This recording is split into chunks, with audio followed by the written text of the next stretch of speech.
আজি ভাৰতীয় জনতা পাৰ্টি আৰু আমাৰ মিত্ৰ দলসমূহৰ হৈ ৰাজ্যসভাৰ বাবে দুখন মনোনয়ন পত্ৰ দাখিল কৰা হৈছে। অসমৰ চাহ জনগোষ্ঠী সমাজৰ এজন অগ্ৰণী ৰাজনৈতিক নেতা আৰু প্ৰাক্তন কেন্দ্ৰীয় মন্ত্ৰী ৰামেশ্বৰ তেলী ডাঙৰীয়াক সৰ্বানন্দ সোণোৱাল ডাঙৰীয়া লোকসভাৰ প্ৰাৰ্থী হোৱা বাবে খালী হোৱা আসনখনৰ বাবে ৰামেশ্বৰ তেলী ডাঙৰীয়াই নিজৰ মনোনয়ন পত্ৰ দাখিল কৰিছে। ৰামেশ্বৰ তেলী ডাঙৰীয়াৰ বিজয় আমি নিশ্চিত বুলিয়ে ক'ম আৰু মই ভাবোঁ বিনা প্ৰতিদ্বন্দ্বিতাৰে নিৰ্বাচিত হ'ব। মই ৰামেশ্বৰ তেলী ডাঙৰীয়াক আগতীয়াকৈ অভিনন্দন জনাইছোঁ। আপোনালোকে জানে যে ৰামেশ্বৰ তেলী ডাঙৰীয়া আমাৰ বিজেপিৰ খুব পুৰণা এগৰাকী নেতা আৰু তেখেতক ৰাজ্যসভালৈ মনোনীত কৰাৰ বাবে আমি কেন্দ্ৰীয় নেতৃবৃন্দক ধন্যবাদ জনাইছোঁ। মিছন ৰঞ্জন দাস 1991 চনতে ভাৰতীয় জনতা পাৰ্টিৰ হৈ নিৰ্বাচনত প্ৰতিদ্বন্দ্বিতা কৰি নৰ্থ কৰিমগঞ্জ সমষ্টিৰ পৰা বিধায়ক হিচাপে নিৰ্বাচিত হৈছিল আৰু তেখেতে বিধানসভাত বিজেপি বিধায়িনী দলৰ দলপতিৰ ভূমিকাও পালন কৰিছিল। মিছন ৰঞ্জন দাসক এইবাৰৰ ৰাজ্যসভাৰ নিৰ্বাচনত কামাখ্যা প্ৰসাদ তাছাৰ খালী হোৱা আসনখনৰ বাবে আমাৰ দলে মনোনীত কৰিছে। মই মিছন ৰঞ্জন দাস ডাঙৰীয়াকো অভিনন্দন জনাইছোঁ আৰু মই আশা কৰিছোঁ যে তেখেতে আমাৰ অসমৰ ৰাইজৰ আশা আকাংক্ষাক সংসদত প্ৰতিনিধিত্ব কৰিব পাৰিব। মিছন ৰঞ্জন দাসৰ মনোনয়ন পত্ৰৰ আৰু এটা গুৰুত্বপূৰ্ণ দিশ হ'ল যে 2009 চনৰ পৰা বৰাক উপত্যকা 2009 চনৰ পিছত ৰাজ্যসভাৰ কোনো সদস্য নাছিল। একেবাৰে 2009 চনত শেষৰজন ৰাজ্যসভাৰ সাংসদ আছিল কৰ্ণেন্দু ভট্টাচাৰ্যজী বৰাক উপত্যকাৰ পৰা। বৰাক উপত্যকাৰ পৰা এইবাৰ 2009 চনৰ পিছত আকৌ এবাৰ ৰাজ্যসভাৰ সাংসদ এজন নিৰ্বাচিত হ'ব। কৰিমগঞ্জৰ পৰা ৰাজ্যসভাত কেতিয়াও কোনো ব্যক্তি কৰিমগঞ্জৰ পৰা কেতিয়াও ৰাজ্যসভালৈ যোৱা নাছিল। মই ভাবোঁ যে মিছন ৰঞ্জন দাসৰ প্ৰাৰ্থিত্বই বৰাক উপত্যকাৰ ৰাইজৰ আশা আৰু আকাংক্ষাকো প্ৰতিনিধিত্ব কৰিব। মই দুয়োগৰাকী প্ৰাৰ্থীকে বহুত বহুত শুভেচ্ছা জনাইছোঁ আৰু মই আশা কৰিছোঁ যে দুয়োজন প্ৰাৰ্থীয়েই বিনা প্ৰতিদ্বন্দ্বিতাৰে নিৰ্বাচিত হ'বলৈ সক্ষম হ'ব।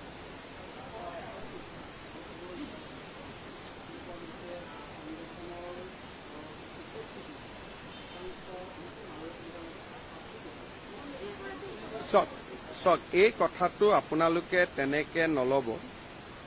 প্ৰথম কথা, শিৱসাগৰত ডিব্ৰুগড় মেডিকেল কলেজৰ ছাত্ৰী মাৰোৱাৰী সমাজৰে ডক্টৰ সৰিতা তছনিৱালক যেতিয়া নিৰ্মমভাৱে হত্যা কৰা হৈছিল, শিৱসাগৰৰ সকলো জাতি জনগোষ্ঠীয়ে মাৰোৱাৰী সমাজখনৰ হৈ থিয় দিছিল। আজি যিটো ঘটনা সংঘটিত হৈছে এজনী ছোৱালীক লৈ, আৰু সাধাৰণতে ছোৱালীৰ লগত যদি কিবা ঘটনা হয় তেতিয়া ৰাইজৰ ক্ষোভ হোৱাটো স্বাভাৱিক আৰু এই ক্ষোভে দুইটা সম্প্ৰদায়ৰ মাজত, অসমীয়া আৰু মাৰোৱাৰী সম্প্ৰদায়ৰ মাজত সমন্বয়ৰ সাঁকোডাল ভাঙি দিয়াৰ এটা পৰিৱেশ সৃষ্টি হৈছিল। গতিকে এই ক্ষেত্ৰত ৰাইজে সুন্দৰভাৱে বুজাবুজি কৰি সমস্যাটো সমাধান কৰিছে। মই ভাবোঁ যে ইয়াক আমি মান আৰু সন্মানৰ প্ৰশ্ন হিচাপে ল'ব নালাগে, যিহেতু ইয়াত এগৰাকী ছোৱালীৰ কথা জড়িত হৈ আছে। যদি ছোৱালীৰ কথা জড়িত নহ'লহেঁতেন, চান্দা বৰঙণিৰ কথা থাকিলহেঁতেন, তেতিয়াহ'লে আমি তাত সজোৰে মাত মাতিলোহেঁতেন। কিন্তু চান্দা বৰঙণিৰ কাৰণে এইটো ঘটনা হোৱা নাই, ছোৱালী এজনীৰ কাৰণে ঘটনা হৈছে। আৰু শিৱসাগৰৰ অসমীয়া সমাজখনে মাৰোৱাৰী সমাজৰ ছোৱালী এজনীৰ লগতো যেতিয়া দুৰ্ঘটনা হৈছিল তেওঁলোকৰ লগতো অসমীয়া সমাজখন থিয় দিছিল। গতিকে এইটো প্ৰতিষ্ঠাৰ যুদ্ধ নহয়, ছোৱালী এগৰাকীৰ প্ৰতি হোৱা অন্যায়ৰ বিৰুদ্ধে হোৱা ক্ষোভক আমি প্ৰশমন কৰিব চেষ্টা কৰিছোঁ। গতিকে এই বিষয়টোক আপোনালোকে যদি আঁঠু কাঢ়িলে, আঁঠু কাৰ ওচৰত কাঢ়িছে? ৰাইজৰ ওচৰত। ৰাইজতকৈতো ডাঙৰ কোনো নাই। গতিকে ই কোনো প্ৰতিষ্ঠাৰ বিষয় নহয়। মই মাৰোৱাৰী সমাজখনকো আহ্বান জনাম যে এইটো আপোনালোকেও প্ৰতিষ্ঠাৰ বিষয় হিচাপে নল'ব। কাৰণ আমাৰ সৰিতা তছনিৱাল আমাৰ ছোৱালীজনীৰ ওপৰত যেতিয়া ঘটনা হৈছিল, শিৱসাগৰৰ একেবোৰ দল সংগঠন তেওঁলোকৰ লগতো থিয় দিছিল। আৰু যোৱাকালি গোটেইকেইটা দল সংগঠনে কৈছে যে আজিৰ পৰা আমাৰ একো নাই, আমি যেনেকে আছিলোঁ আমি তেনেকে হৈ গ'লো। গতিকে মই ভাবোঁ যে এই ক্ষেত্ৰত ৰাজনৈতিক বিতৰ্ক কৰিব নালাগে। চান্দা বৰঙণিৰ যদি কথা হ'লহেঁতেন তেতিয়া আমি কোনো ক্ষেত্ৰতে এইটো কথা নকলোহেঁতেন। কিন্তু ছোৱালী অসমীয়া হওক, মাৰোৱাৰী হওক, হিন্দু হওক, মুছলমান হওক, ছোৱালী এজনীৰ যেতিয়া প্ৰতিষ্ঠা বা তেওঁৰ সন্মানৰ কথা আহে তেতিয়া আমি মনত একো ভাৱ ৰাখিব নালাগে। এনেকুৱা ঘটনাত যদি কোনোবাই ক'লেহেঁতেন মুখ্যমন্ত্ৰীজনৰ আঁঠু কাঢ়ি দিয়ক, তো ময়ো আঁঠু কাঢ়ি দিলোঁ। কাৰণ অসমীয়া ছোৱালী হওক, মাৰোৱাৰী ছোৱালী হওক, বিহাৰী ছোৱালী হওক, বঙালী ছোৱালী হওক, ছোৱালীৰ সন্মানতকৈ আমি কোনো ডাঙৰ নহয়। গতিকে কালি যদি শিৱসাগৰ ৰাইজে ক'লেহেঁতেন যে মুখ্যমন্ত্ৰী ইয়াত আহি আঁঠু কাঢ়ক, তেতিয়া আমাৰ খংটো কমিব, ময়ো গৈ আঁঠু কাঢ়ি দিলোহেঁতেন। গতিকে এই বিষয়টোত চব বিষয়ত ৰাজনীতি নহয়। এইটো ক্ষেত্ৰত মই ভাবোঁ যে আমি এখন বিশাল হৃদয়েৰে ঘটনাটো পাহৰি যাব লাগে। মই সংবাদ মাধ্যমকো আহ্বান জনাম যে এইটো ঘটনা আৰু পিটিকি থকাৰ প্ৰয়োজন নাই।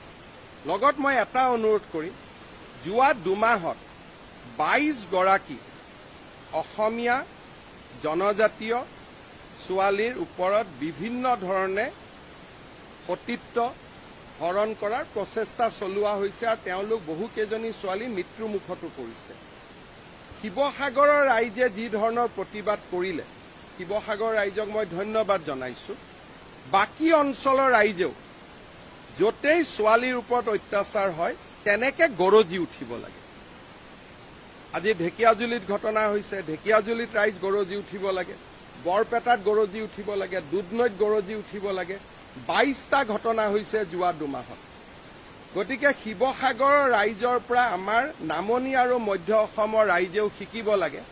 আৰু নামনি আৰু মধ্য অসমতো যেতিয়া ছোৱালীৰ শ্লীলতা হানি কৰা হয়, সতীত্ব নষ্ট কৰা হয়, তেতিয়া তেওঁলোকৰ ওপৰতো সমাজখন বাঘৰ দৰে জঁপিয়াই পৰিব লাগে। দল সংগঠনসমূহে তেনেকুৱা ক্ষেত্ৰতো শিৱসাগৰৰ পৰা শিকিব লাগে। আৰু বৰপেটা, দুধনৈ, ওদালগুৰিতো, ঢেকীয়াজুলিতো আমাৰ দল সংগঠনসমূহ জঁপিয়াই পৰিব লাগে। বৰপেটা ড্ৰাগছ এডিক্টৰ ওপৰত আৰু কি ক'ব? আৰু ড্ৰাগছ এডিক্টৰ ওপৰত আৰু কমপ্লেইন কৰি লাভ নাই। ড্ৰাগছৰ বস্তুটোৱে এনেকুৱা, গতিকে ড্ৰাগছ বন্ধ কৰিব লাগিব। এইটো যদি এডিক্ট নহ'লহেঁতেন, কিবা ঘটনা হ'লহেঁতেন, কোৱা কথাটো বেলেগ। ড্ৰাগছ এডিক্ট হয়, গতিকে ড্ৰাগছ এডিক্টক যেনেকৈ আমি শাস্তি দিব লাগে তেনেকৈ আমি শাস্তি দিম। আৰু ইয়াত যিহেতু কোনো বেলেগ উদ্দেশ্য জড়িত নাই, বেলেগ উদ্দেশ্য চব কথাটোতো আৰু ৰাজনীতিকৰণ কৰি লাভ নাই। গতিকে এইটো ঘটনা যিহেতু ড্ৰাগছৰ লগত জড়িত, কোনে ড্ৰাগছ দিছিলে, ক'ৰ পৰা ড্ৰাগছ পায়, ঘটনাটো আমি তদন্ত কৰি উপযুক্ত শাস্তি দিম। মোৰতো ভূমিক লৈ কোনো আপত্তি নাই, কিন্তু ঘটনা হ'ল যে ইয়াতে যোনে জন্মগ্ৰহণ কৰিছে, যদি যিমান বিনিয়োগ আহিব, বাহিৰৰ পৰাইতো বিনিয়োগ আহিব। যদি অসমীয়া মানুহক আপুনি ইয়াতে কয় যে বাহিৰৰ পৰা অহা মানুহে একেবাৰে মাটি কিনিব নোৱাৰিব, কোনোবাই কৈ দিব অসমীয়া ল'ৰাও বাহিৰত যাব নোৱাৰিব কাম কৰিবৰ কাৰণে। আমাৰ অসমীয়া ল'ৰাটো লাখ লাখ বাহিৰত আছে। আমাৰ মানুহখিনি এটা কথা বুজি পাব লাগিব যে অসমত মাৰোৱাৰী মানুহ যিমান আছে বা বিহাৰী মানুহ যিমান আছে, তাতকৈ আজিৰ দিনত 20-30 গুণ বেছি অসমীয়া ল'ৰা অসমৰ বাহিৰত আছে। গতিকে অসমত আমি অনা অসমীয়াৰ কাৰণে যি আইন আনিম, বাহিৰতো অসমীয়াৰ কাৰণে একেই আইন আনিব। তেতিয়া অসমীয়া ল'ৰাবিলাকে বাহিৰত গৈ কি কৰিব? গতিকে এইকাৰণে এইবিলাক কথা কোৱাৰ আগতে আমি তাৰ সামাজিক পটভূমিটো চাব লাগিব। যে এইটো কাম কৰিলে আমাৰ লাভ হ'ব নে লছ হ'ব। মাৰোৱাৰী মানুহে যদি অসমত ইণ্ডাষ্ট্ৰী নকৰে, যদি বাহিৰৰ পৰা বিনিয়োগ নাহে, অসমত ইণ্ডাষ্ট্ৰী কোনে কৰিব? ইণ্ডাষ্ট্ৰী নকৰিলে এমপ্লয়মেণ্ট কেনেকে হ'ব?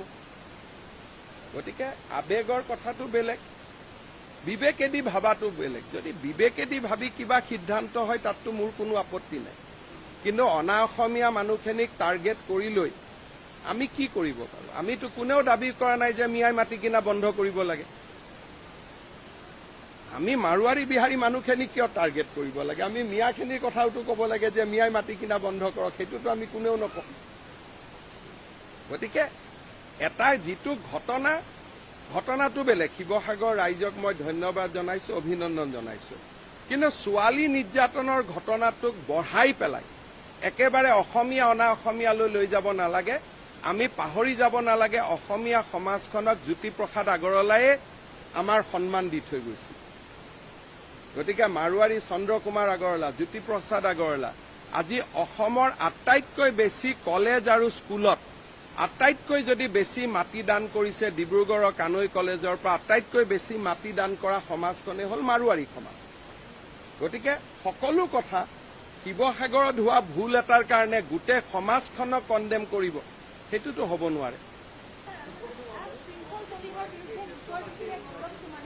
তেওঁৰ অধিকাৰ আছে নহয়। কোনোবা মানুহে মনত বেয়া পালে গোচৰ দিয়াৰ অধিকাৰ, তেওঁ দিয়াৰো অধিকাৰ আছে, উঠাই লোৱাৰো অধিকাৰ আছে। সেইটো এজন মানুহৰ ব্যক্তিগত পচন্দৰ কথা। আলফা স্বাধীনে মেইল দিছে কাৰণে আমি তেওঁক চিকিউৰিটি দিছো। কি কৈছে শৃংখল চলিহাই? কিয় নিদিম চিকিউৰিটি? কালি যদি আলফাই মাৰি দিলেহেঁতেন তেতিয়া কোনে দায়িত্ব ললেহেঁতেন? যদি গৌৰৱ চুমানীক আলফাই মাৰিলেহেঁতেন, পৰেশ বৰুৱাই অপেনলি কৈছে, পৰেশ বৰুৱা ডাঙৰীয়াই, যে তেওঁক মাৰিম, তো মাৰিম বুলি ক'লে গভৰ্ণমেণ্টে চিকিউৰিটি নিদিব নেকি? কালি যদি মাৰি থৈ গ'লহেঁতেন তেতিয়া মই ক'ত গ'লোহেঁতেন? মোকেতো জেলত লৈ গ'লহেঁতেন আলফাৰ লগত ইয়াৰ মিলা মিছা আছে বুলি। সেইটো ভয় খোৱাটো তেওঁৰ কথা, ভয় নোখোৱাটো তেওঁৰ কথা। সেইটোতো তেওঁৰ ব্যক্তিগত কথা। গৌৰৱ চুমানীৰ হৈ মোৰ ক'বলগীয়া একো নাই, কিন্তু যাকে আলফাই ভাবুকি দিব তাক নিৰাপত্তা দিয়াটো চৰকাৰৰ দায়িত্ব। সি লাগিলে চুৰ হওক, ক্ৰিমিনেল হওক, পুলিচ হওক। মোৰ কনষ্টিটিউচনেল দায়িত্বটোতো মই পালন কৰিবই লাগিব। মানুহে দুজন এজনে কৈছে তেওঁক চিকিউৰিটি কিয় দিলে, আৰু যদি তেওঁক গুৱাহাটীৰ ৰাজপথত গুলিয়াই মাৰি পেলালে তেন্তে একেবোৰ মানুহে ক'লেহেঁতেন হিমন্ত বিশ্ব শৰ্মাই চিকিউৰিটি কিয় নিদিলে বুলি। গতিকে এইবিলাক কথাটো আমিতো আইন আৰু কানুনৰ মতে যাব লাগিব। হা, আলফাৰটো প্ৰভাৱ আছে অসমত, নাই বুলি আপুনি কেনেকে ক'ব? 400 ল'ৰা ম্যানমাৰ কেম্পত আছে। আলফাৰ প্ৰভাৱ কেতিয়া নোহোৱা হৈছে? অসমত কমিছে। নোহোৱা শব্দটোতো কোনেও দাবী কৰা নাই, সেইকাৰণে আমি সদায় তেখেতক আলোচনাৰ কাৰণে মাতি থাকো। আলফাৰ প্ৰভাৱ নাই বুলি কোনে আজিলৈকে কৈছে? ভাৰতৰ গৃহমন্ত্ৰীয়ে কৈছে নে অসমৰ মুখ্যমন্ত্ৰীয়ে কৈছে? আলফাৰ প্ৰভাৱ অসমত থকাটো সত্য, আগতকৈ কমিছে। 90তকৈ যি আছিল, 96তকৈ যি আছিল, কিন্তু প্ৰভাৱ নাই বুলি আপুনি কেনেকে ক'ব? আলোচনা প্ৰক্ৰিয়া চলি আছে, মইতো কথা বতৰা পাতি থাকো। কোনে? মইতো সদায় কথা পাতি থাকো। ইলেকশ্যনৰ পিছত মই কথা পতা নাই। ইলেকশ্যনৰ আগলৈকেতো প্ৰতি 10-15 দিন, এমাহত মই এবাৰ ফোনত কথা পাতিয়ে থাকো। গতিকে গুৰুত্ব আৰু মুখ্যমন্ত্ৰী আৰু তেওঁ কথা পাতেই মাজে মাজে, যেতিয়াই ফোন মোক কৰে। মইতো কৰিব নোৱাৰো, মোক কৰিলে মই ফোন ধৰোৱেই। তেখেতে আলোচনাটো সাৰ্বভৌমত্ব বিচাৰে। সাৰ্বভৌমত্বৰ আলোচনাটোতো হ'ব নোৱাৰে। গতিকে আলোচনাত বাধা আছে, কিন্তু কথা বতৰা পাতি থাকিলেতো শিলতো কেতিয়াবা পানী ওলায়। গতিকে কথা বতৰা পাতি থকাটো একো আপত্তি নাই, তেতিয়া শিলতো কেতিয়াবা পানী ওলাব। কিন্তু আলফাৰ প্ৰভাৱ নাই শব্দটোক চৰকাৰীভাৱে আমি কেতিয়াও ব্যৱহাৰ নকৰোঁ। সেইটো পৰেশ বৰুৱাক সুধিব লাগিব, তেওঁহে জানিব। মইতো আজি বুলি ক'লে, মোক যদি আজি কয় যে আজি এই মুহূৰ্তত আলোচনা হ'ব, মই চব কাম বাদ দি আলোচনাত গুচি যাম। কিন্তু আলোচনা কেতিয়া হ'ব সিদ্ধান্তটো আলফাই ল'ব লাগিব না, এইটোতো মই ল'ব নোৱাৰো। হা, বোমা দিছিল, বোমাটো ফুটাও নাই নহয়। 2টা গোচৰ নিয়াক দিয়া হ'ব, বাকীখিনি আমাৰ লগত থাকিব। আৰু বোম এনেকুৱা নহয় যে কোনোবা এজন মানুহে কৰবাত বোমটো দি গ'লে তাৰ আপুনি আগতীয়াকৈ গম পাব। কেতিয়াবা গম নাপাব, কেতিয়াবা গম পাব, কিন্তু পুলিচেওতো কিবা কিবি কৰিছে যাৰ কাৰণে নেকি এটাও বোম নুফুটিলে। বোমটোতো ফুটা নাই নহয়। গতিকে নুফুটা কথাটো আৰু পাতি কি লাভ হ'ব, কিন্তু ফুটিব নালাগে। কাৰণ ফুটিলে অসমখন পিছুৱাই যাব, ল'ৰা ছোৱালীয়ে চাকৰি বাকৰি নাপাব, আপোনালোকৰ টিভিটো এডভাৰটাইজ কমি যাব। গভৰ্ণমেণ্টে আজি আপোনালোকক উদাৰভাৱে বিজ্ঞাপন দি আছে, কালি পৰহি বিজ্ঞাপন দিয়া বন্ধ হৈ যাব। গতিকে দেশত অশান্তি কৰিলে আপোনালোকৰো লছ আছে। ব্যৰ্থতা বুলি একো নাই আৰু এইটো আৰু আপোনাৰ অসমৰ দৰে জাগাত ঘটনা ঘটে, আমি তাক আকৌ ধৰোঁ। এইটো ঘটনা আজিৰ পৰা নহয়, 30 বছৰৰ পৰা চলি আছে। যি দিনাখনলৈকে আলফাৰ লগত আলোচনা নহয়, সেই দিনটোলৈকে আমি এনেকুৱা উদ্বিগ্নতা দি সদায় থাকিবই লাগিব। এইটোতো তাৰতো বিকল্প আমাৰ একো নাই।